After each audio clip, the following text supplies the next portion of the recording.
பிரியமானவர்களே, இயேசுவின் நாமத்தில் உங்களை நான் வாழ்த்துகிறேன். எப்படி இருக்கிறீங்க? சந்தோஷமா இருக்கீங்களா? இருளான ஒரு சூழ்நிலை, என்ன பண்றதுன்னு தெரியல, இருட்டில் தடுமாறுகிற சூழ்நிலை காணப்படுதா? ஒன்றும் பயப்படாதங்க. சூரியன் உதிக்கிறா பாக்குறீங்க தானே? வெளிச்சம் வந்துட்டா இருள் தன்னால விளைகிறோம். உங்க வாழ்க்கையில சில பகுதிகள் இருளா இருக்குது இல்ல? பாவம் என்கிற இருள், சாபம் என்கிற இருள், வியாதி என்கிற இருள், பயம் என்கிற இருள், கலக்கம் என்கிற இருள், பொல்லாத மனிதர்களால் வரக்கூடிய இருள், பொல்லாத ஆவியினால் உண்டாகின இருள், ஏதோ ஒரு இருள் உங்களை சூழ்ந்து வந்திருக்குது இல்ல?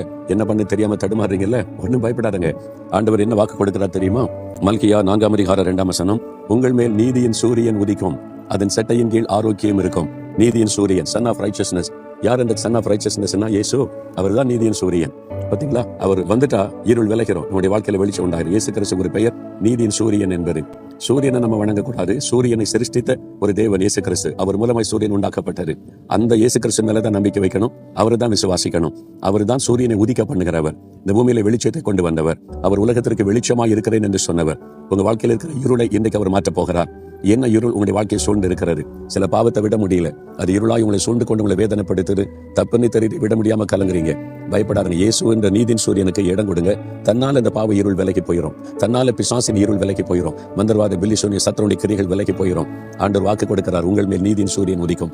கர்த்தருடைய நாமத்திற்கு பயந்து நடக்கிறவங்க மேலதான் நீதியின் சூரியன் உதிக்கும். அதனால இயேசுவே, உங்களுடைய நாமத்துக்கு நான் பயப்படுகிறேன், உங்களுடைய நாமத்தை விசுவாசிக்கிறேன், என் வாழ்க்கையில நீங்க வெளிச்சமா வாங்கன்னு நீங்க கூப்பிட்டா போதும். அப்படி வெளிச்சம் உங்களுடைய வாழ்க்கையில வந்துடும். உங்களுடைய வீட்டுக்குள்ளே வந்துடும், உங்க பிசினஸ் தளத்துக்குள்ளே வந்துடும், உங்களுடைய எல்லைகளுக்குள்ள அந்த வெளிச்சம் வந்த உடனே பாருங்க, இருள் எல்லாம் விலகி ஒரு வெளிச்சம், சந்தோஷம் வரும். இருள் வந்துட்டா ஒரு விதமான பயம், கலக்கம் வரும். அதனால தான் நம்ம வீடுகளுக்குள்ளே முடங்கி விடுகிறோம். அந்த வெளிச்சம் வந்த உடனே பாருங்க, வெளியில ஃப்ரீயா சந்தோஷமாய் நடமாட ஆரம்பிக்கிறோம். இப்படி ஏதோ ஒரு காரியம் உங்களை முடக்கி வைத்திருக்கிறது. அது என்னன்னு பயந்து பயந்து பயந்து உங்களை தனிமைப்படுத்திக் கொள்றீங்க. தனியா உட்கார்ந்துருக்கிறீங்க. வெளியில போக பயப்படுறீங்க. கடன் பிரச்சனையா? கடன்காரங்க இருக்கிறாங்களா? ஏதோ மனுஷரால் வரக்கூடிய பிரச்சனைனால கலங்கி நிற்கிறீங்களா? என்ன உங்களுக்கு பிரச்சனை? ஏன் இந்த மாதிரி பயந்து கலங்கி நிற்கிறீங்க? ஒரு இருள் சூழ்ந்து இருக்கிறது.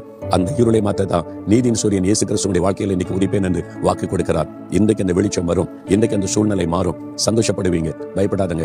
நம்முடைய வாழ்க்கையில இருளை மாற்றி வெளிச்சத்தை கொடுக்க சிலுவையில் அவர் தன்னையே பலியாய் கொடுத்தார். அதனாலதான் அவர் மூலமா இந்த வெளிச்சம் நம்முடைய வாழ்க்கையில மாற்றத்தை கொண்டு வருகிறாரு.